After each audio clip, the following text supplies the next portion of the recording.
Hello and welcome back to Oxygen Not Included, and I'm pretty sure... Who owns this? I'm pretty sure Lyra has been designated the leader of this colony, and Lyra's colony currently. Last time we started renovating a bit of the CO2 chamber, and yeah, there was a small issue with a leak there. We're working on filling it, okay? It's gonna get done, don't worry. I'm just gonna fill this entire area up with tile to prevent leaks. One might argue it's a bit excessive, but you know what? Get over it. We have to do it. It's something that needs to be done. We are also working on getting ourselves some algae, because currently we have very little algae, which is actually quite bad, because if we run out of algae, we are completely dead. Now, in addition to those things that we need to get done, we do also need to start dealing with this outhouse situation. So the outhouse not only is a place for people to do their business, but it also creates a resource called polluted dirt. So, oh, perfect. You see how this is now out of order? This needs to be plunged by poor Harold, who is currently, very unfortunately, plunging an outhouse. That's going to create polluted dirt.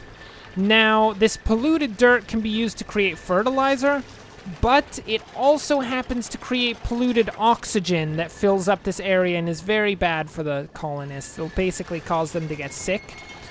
So we need to set up some chamber that is exclusively for holding all of the polluted dirt. And that's exactly what this is. We're going to use a double airlock system. These are manual airlocks, where colonists can open these doors, and once they're closed, no air can go in or out. And then in here, we're going to have the actual... There's a thing that we can use. Do we have it right now? I don't even know. Where is it even? Ah, compost.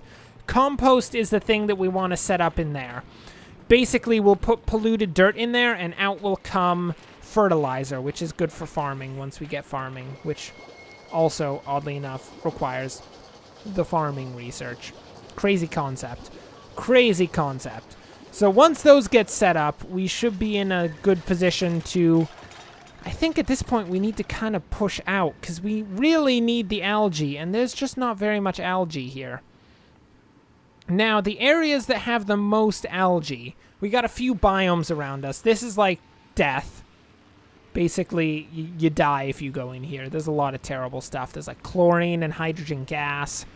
There's these frozen areas. Up here seems to just be pretty docile overall. But what we actually want to look for is these green areas. They are basically organic polluted areas, they seem like. And these have a lot of algae in them, which is going to be key for us continuing to survive. So I think, by the looks of it, there's some area up here, and there's one down here and over here. I think where we want to go is probably... There's a lot of open space here.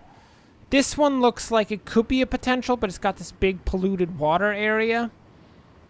You know what? We could head down here and see what we can find. If we're going to do that, I think... Where do we even want to go for that? I guess we could set up like an airlock system here and then head down through a ladder. These areas are pretty nice because all of this slime stuff tends to create a bit of oxygen, as well as the general polluted water and stuff creates some oxygen. So we don't need to worry too much about actually filling this with any form of oxygen, because it'll just maintain itself, which is quite nice. But it is polluted oxygen, and everyone who goes in there will basically die a terrible death. But you know what? I'm fine with that. I can live with that. Worse things have happened, right? Right? No? No? No? Terrible death is the worst? Oh. Oh, that's unfortunate. How sad. You know what? They'll all get over it. Or die. Probably die. Now, speaking of algae, there is also this entire room that seems to have a lot of algae in it. And some oxalite, which is kind of nice, because we could use a bit more oxygen production. So what we're going to do is build a little ladder system down here to get into this room. There's also some bristle blossoms, which, by the way, delicious. I don't actually know if they're delicious. They may be, they may not be. It's hard to tell. But it should be fine. So what are we working on? We're currently working on the farming thing. There's no power, which is a bit of a problem. We should probably at this point set up some small batteries just to get this underway. We'll set up these two. Basically, I'm pretty sure everyone here knows what a battery does. If you don't know what a battery does, I think you need to enter the 21st century at this point, because that's pretty basic stuff, unless you're Amish. Whereas then, I mean, at the same time, you still need to enter the 21st century, because you're stuck in, like, some form of, like, 15th century area. That's not good. Maybe even before the 15th century. It's hard to tell. Anyway, as an Amish person, you should really, I don't know, learn about electricity, question mark? It's amazing, question mark?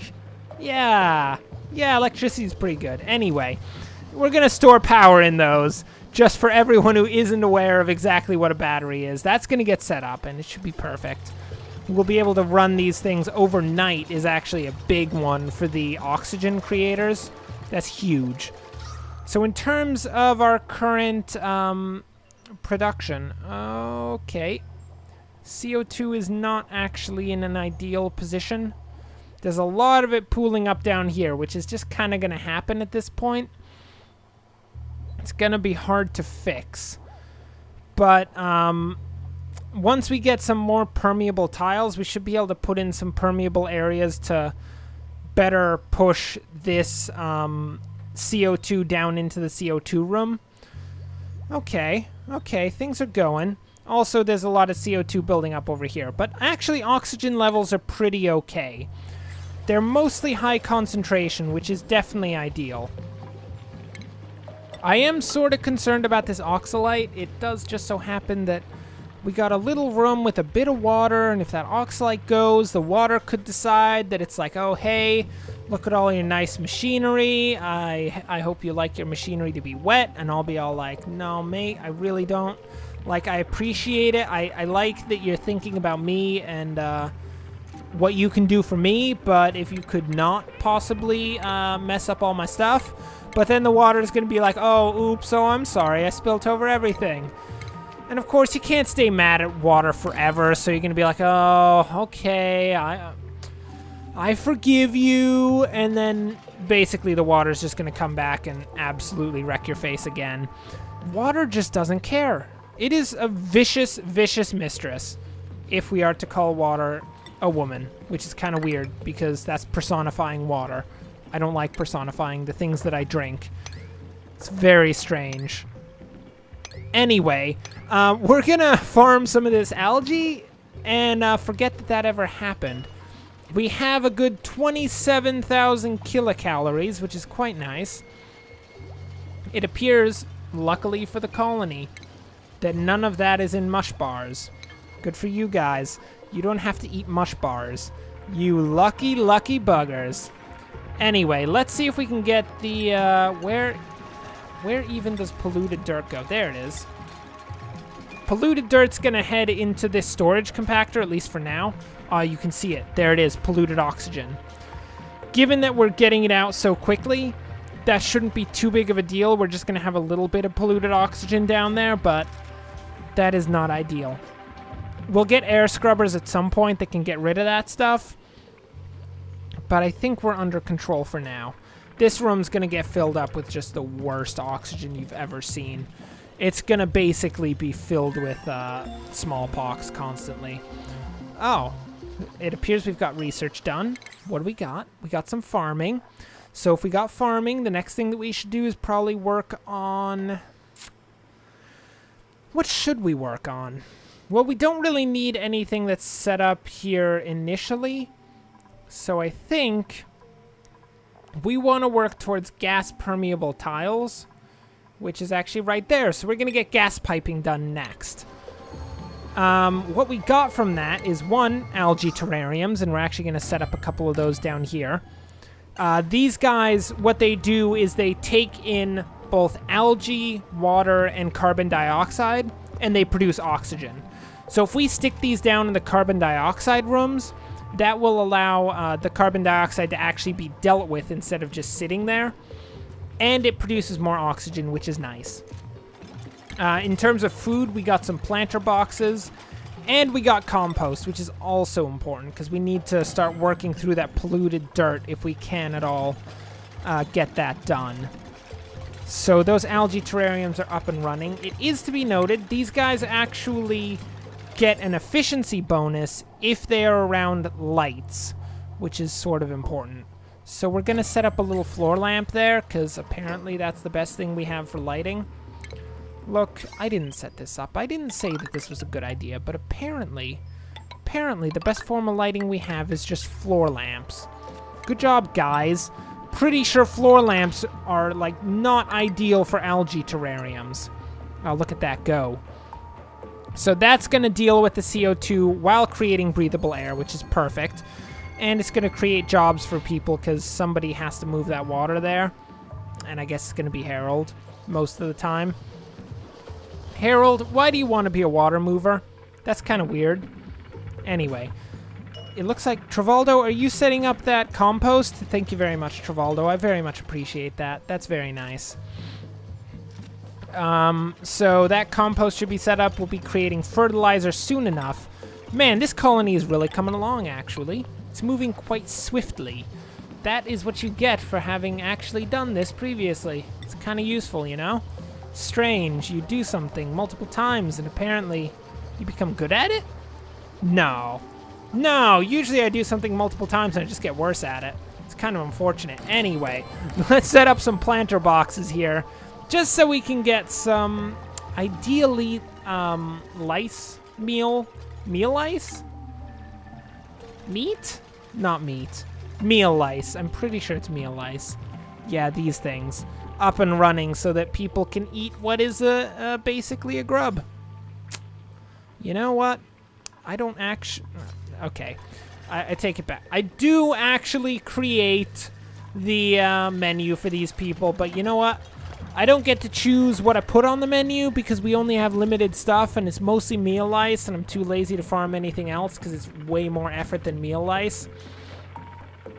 Basically, plants have a temperature requirement as well as, I think, like pressure requirement. So everything outside of meal lice is just way too difficult and I can't be asked. So nobody gets anything nice. They just have to eat meal lice day in, day out. And of course, dirt. Do not forget the eating of dirt. That is kind of important. Okay. So in working on this CO2 room, we're going to want to clear out all of this upper area. So we're going to need a bit of a ladder going up here just so we can dig all of this stuff out. And in case you're wondering if we're ever going to get rid of all the stuff on the floor, the answer is no. The stuff on the floor will always remain on the floor.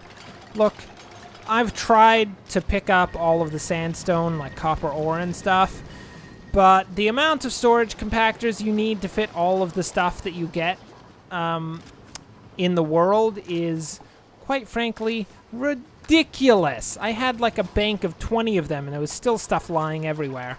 So, quite frankly, it's never going to get fixed. We're just going to have to get over the fact that there's just stuff sitting everywhere. Well, not all kinds of stuff. We really should not have muckroot just sitting out, because that'll go bad. I mean, it's actually going to go equally bad in a ration box. We kind of need a refrigerator sometime, preferably soon, because it's sort of important. Harold, are you finishing this? Can someone get this electric wire done? I'd like more efficient algae. That'd be really nice. No? Okay, fine. Go to sleep then. You guys are disgustingly lazy little creatures. Nah, don't worry about it. They understand what needs to get to... Oh, look at all that CO2. Oh, look at all that CO2. I do not like that in the slightest. Luckily, there is a lot of stuff pooling up down here, which is by far ideal. Okay.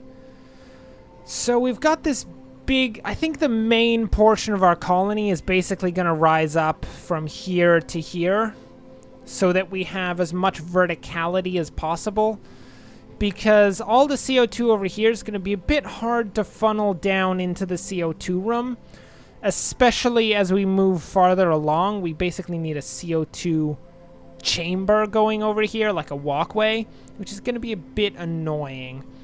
But, uh-oh.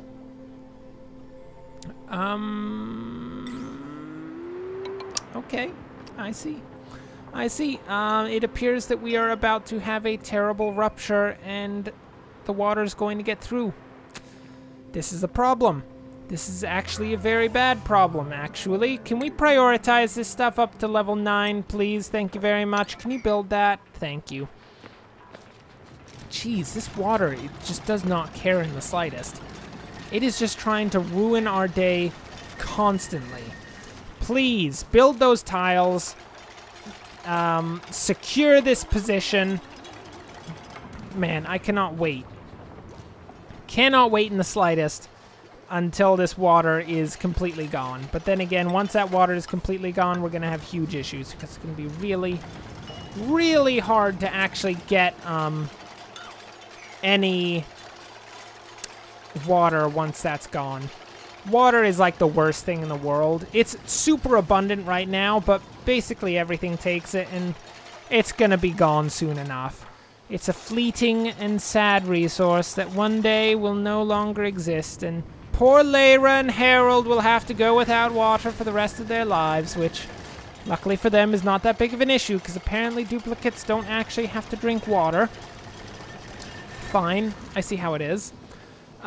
You guys apparently have no body liquid, which I'm not judging you, but I do imagine you would appear more like beef jerky if you actually didn't have any body liquid. Anyway, they're building the ladder up. They're going to tear out this area. What else do we need to get done? These planters are getting built, ideally. Cross your fingers. I mean, these guys are questionable. Okay, so we got blossom seed and meal root. I don't even think we can properly farm blossom seed here. Yeah, it's a bit too hot for it. The ideal temperature is 21 to 23, and this is going between like 22.6 to 23.5, and it's only going to get hotter with more batteries going in here. So we'll just stick to meal ice for now, because meal ice is just the staple of all people ever in all of existence. Don't even question that. Like rice, wheat, no. No, nobody ate that. Nobody liked that. Like, have you ever actually had rice and wheat? Yeah, no, I didn't think so. That's right. But have you had meal ice before? Yeah, you've had a good meal of meal ice, like every day. That's like a staple for everyone, ever. Yeah, you see? That's what I'm trying to get at. Everybody knows about meal ice. Nobody knows about these weird staples people talk about, like rice, wheat. That's just strange. We'll get that set up, and that should be a new and pretty decent source of food. We do, however, have to...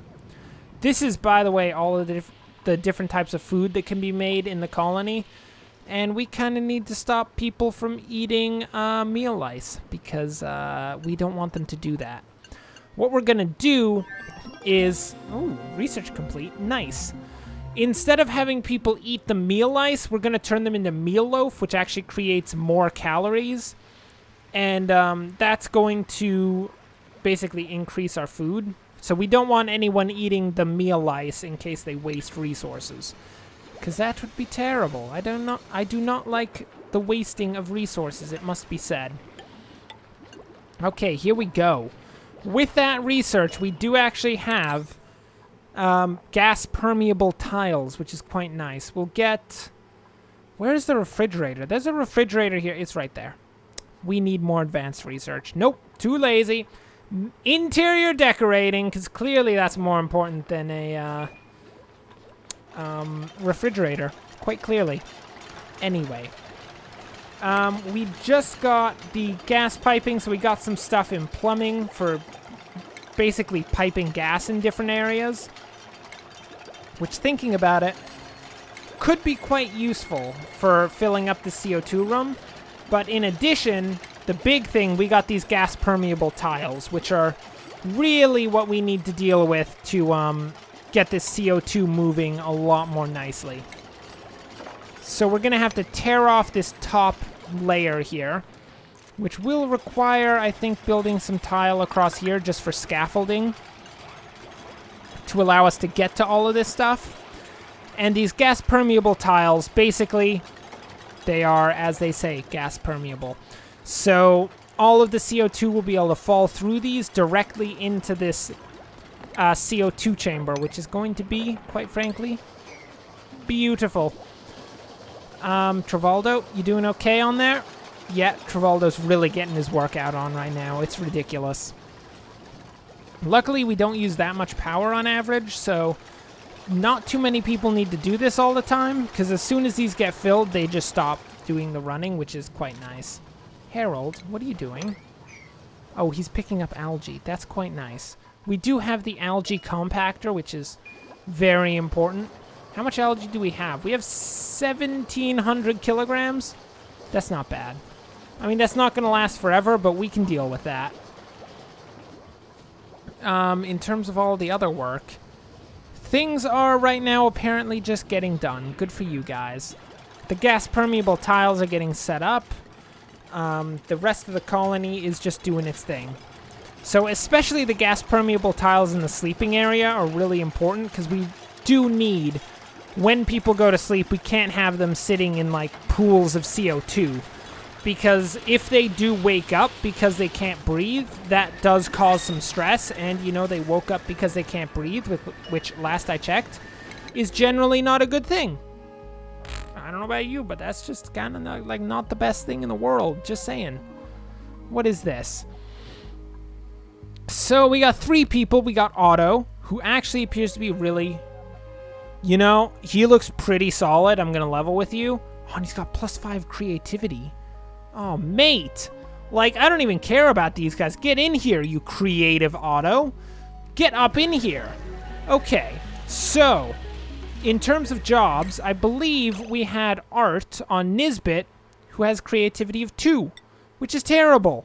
But Otto has a creativity of 5, so you're going to be doing all the art in the colony, Otto. I really appreciate that you showed up. Because you showed up prior to us actually having to make art, which is really important, because art is really bad when it's done poorly. It's really, really bad, actually. As soon as we get the interior decorating done, we should be able to set up some art installations to be able to see how that goes. But, Otto, how good are you at research? 1. Otto, please stop doing research. Nisbet is much better than you. Thank you very much. Otto's gonna do whatever Otto does, which I'm sure is something useful. I'm not actually sure that's true. He's just gonna do something. It'll be fine. Don't worry about it.